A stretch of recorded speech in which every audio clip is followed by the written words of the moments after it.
Olá, queridos irmãos! Hoje nós vamos estudar o capítulo 16, de título Aceitar, e vamos trabalhar novamente com o apóstolo Simão Pedro. Nós conhecemos um pouquinho da história de Simão lá no capítulo 9, aonde nos foi revelado que Simão era natural da cidade de Betsaida e tinha como profissão a pescaria, sendo profundo conhecedor desse sistema de trabalho mais amigo e talvez também o mais antigo do mundo. E Simão, ele foi convidado por Jesus a se tornar pescador de almas. Simão era um homem de sensibilidade incomum, tinha grande coração, todavia era enérgico por muitas vezes. Mas vamos conhecer mais um pouquinho dessa história?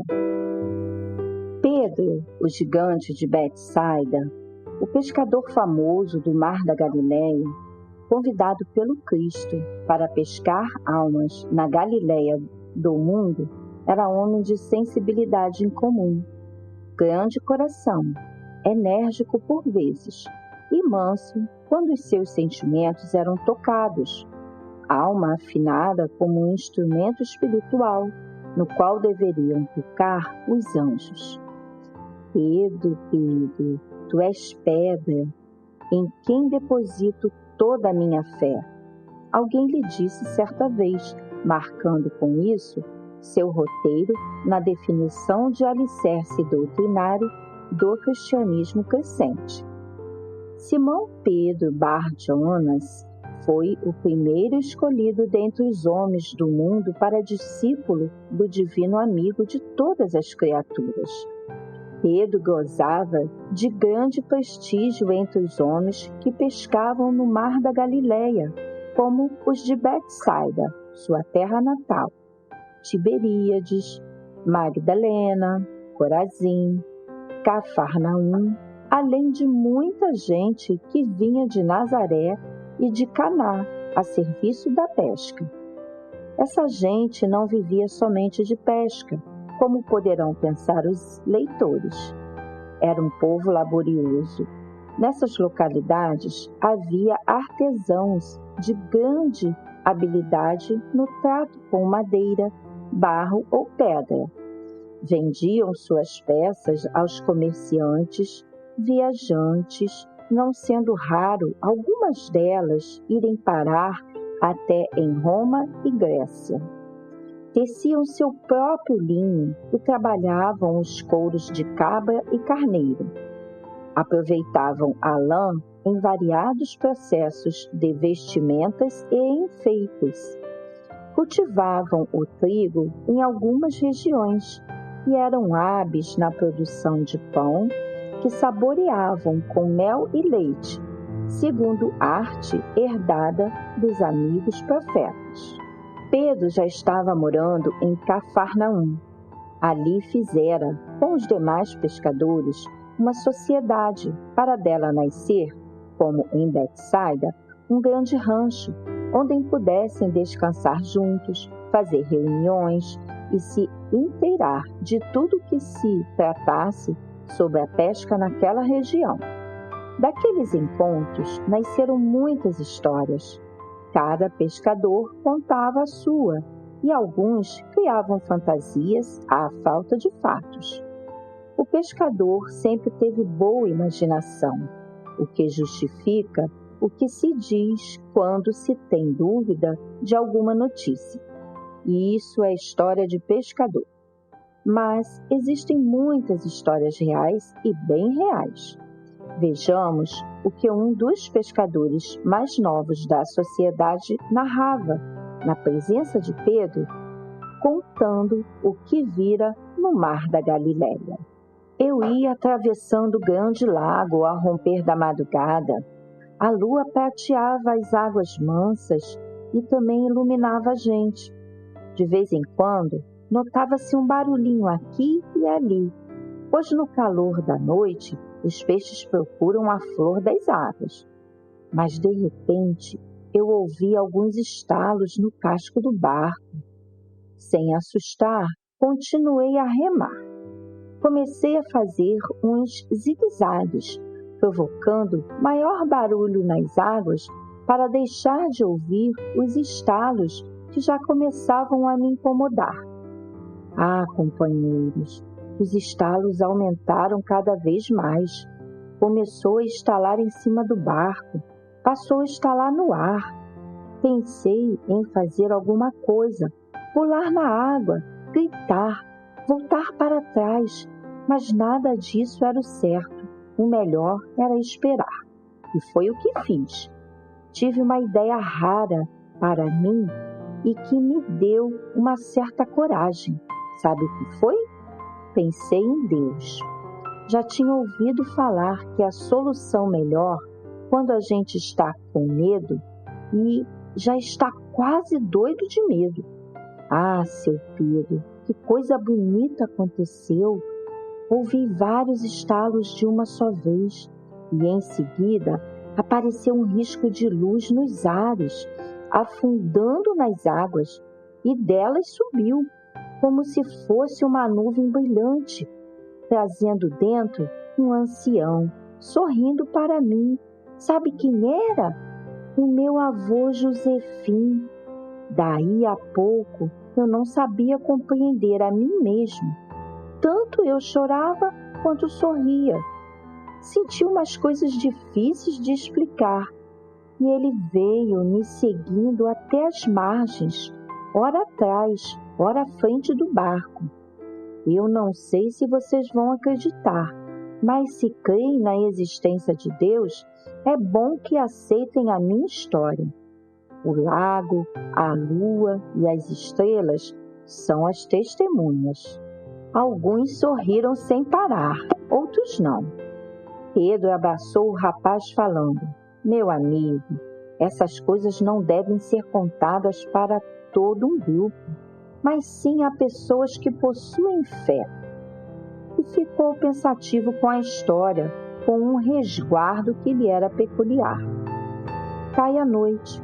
Pedro já se encontrava em Betsaida, junto a Felipe e André. Rumaram para o casarão e ali trocaram ideias com alguns companheiros, enquanto esperavam o início da reunião, onde iriam gozar as delícias da luz espiritual. Todos assentados em silêncio, Simão, o cananita, ergueu aos céus sentida oração, como que falando a Deus e pedindo para que todos os discípulos pudessem entender a nova doutrina do Cristo. Pedro, impaciente, olha para Jesus, e este acena a cabeça, com bondade, como quem dissesse: Pedro, fale. E o discípulo falou: Mestre, rogo que desculpes a minha impaciência. Tu bem sabes que sou assim mesmo. As necessidades têm me ensinado que não devo parar para sobreviver melhor. E, às vezes, não consigo disciplinar-me quando estou em um ambiente como este, de respeito e de harmonia. Queria saber de tua parte o que vem a ser aceitar. Há momentos em que perco a direção diante dos fatos e eles se complicam para o meu entendimento. Pedro descansa o corpo pesado no tosco banco dos pescadores. Jesus, magnânimo e sereno, expõe com gentileza: Simão Pedro Barjonas, Deus abençoe as tuas pesquisas. A aceitação real depende do modo pelo qual aceitas. Quando entrares na lavoura da natureza, em busca de algum fruto que possa saciar a tua fome, aceitas de pronto que todas as árvores fazem parte dela, como os animais, a terra e as águas, o ar, etc. No entanto, somente algumas delas podem te oferecer o que buscas. Mas não deves desprezar as outras, que de imediato não atendem às tuas necessidades. É bem provável que as árvores frutíferas não tivessem vida sem a cooperação alheia de tudo o que as cerca. inclusive do próprio homem. Aceitar um fato depende do teu íntimo, da verdade que vives. Mas, mesmo aquilo que aceitastes, por certeza do coração e da inteligência, dependeu aquelas coisas que desprezava por incompatibilidade. Jamais desdenhes aquilo que achas que é mentira, porque para outros pode ter utilidade. É bom que saibas que toda invenção tem um fundo verdadeiro. As coisas reais vestem roupas diferentes para chegarem até os homens. Aceita o que te convier pela consciência e abençoa as outras. No ambiente em que trabalhas, espalha-se a ideia de que são inventores de histórias, para que o descanso seja alegre. E quem não tem uma verdadeira, procura inspiração aqui e ali, para alegrar os companheiros. É nesse ambiente de contar as mais engenhosas histórias que surge ou desperta o caso verdadeiro, que quase sempre vem no fim das conversas. Pela expressão do rosto de quem conta, notarás a realidade ou o invento. Pedro começava a se lembrar da história do rapaz e via nela uma realidade, mas duvidava de uma aparição à pessoa que não era dada às coisas de Deus. Ainda não tinha afirmado sua convicção no fato. O mestre continuou sua fala. Na terra, Pedro, as coisas são muito difíceis. Já ouvistes falar na labuta de um garimpeiro em busca de pedras preciosas? Ele remove montanhas de entulho para encontrar uma delas, faiscando no meio das outras, que para ele são imprestáveis. As pedras preciosas são as verdades, as outras são as mentiras. E estão sempre juntas. Se algum dia entrares no trabalho de garimpar, aprenderás com o tempo a escolher, dentre o cascalho, as gemas da natureza. Mesmo depois que encontrares o tesouro no sol da terra, ele, para maior valor, tem que se submeter ao lapidário. Assim é o que queres aceitar. Fatos e coisas, Pedro, tudo passa pela forja da razão. Testa-os nas sensibilidades que Deus te deu, valorizando a tua busca. Após breve pausa, o mestre continuou. Acho bom pensares em ser garimpeiro de almas, mas nunca penses que vais encontrar preciosidades de corações em todas elas, pois isso é uma raridade, qual os diamantes na nossa região e o ouro que se esconde nas profundezas da terra. Podes aceitar, meu filho, aquilo que diga respeito à verdade que sentes, e o que ouvires não se fundamentar no que queres. Tu és sabedor, pela experiência, de como ouvir, porque às vezes é atrás das coisas falsas que despontam as verdadeiras. Os falsos profetas vieram e vêm misturando com os verdadeiros para quem ama a verdade, saber discernir é aceitar, por sintonia, o que o amor faz irradiar. Simão Pedro descansa sua mente no intervalo da dissertação do mestre.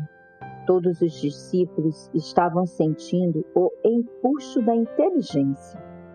Cristo esticava o raciocínio de todos em uma compreensão maior. Era uma verdadeira escola de filosofia espiritual. O Senhor deixa riscar em seus lábios um manso sorriso e volta a falar. Pedro, Pedro, ouvistes falar esta tarde de um dos fatos mais lindos que as leis presidem para a esperança dos homens. Quando se passa desta para outra vida, pelo que é chamado de morte, que motivo impede a volta da alma sem corpo, que é entregue à terra? Nas Escrituras, que tanto amas, tens provas insofismáveis dessa realidade. Na verdade, eu te digo que no nosso meio, por misericórdia de Deus, os anjos descem e sobem em nosso favor.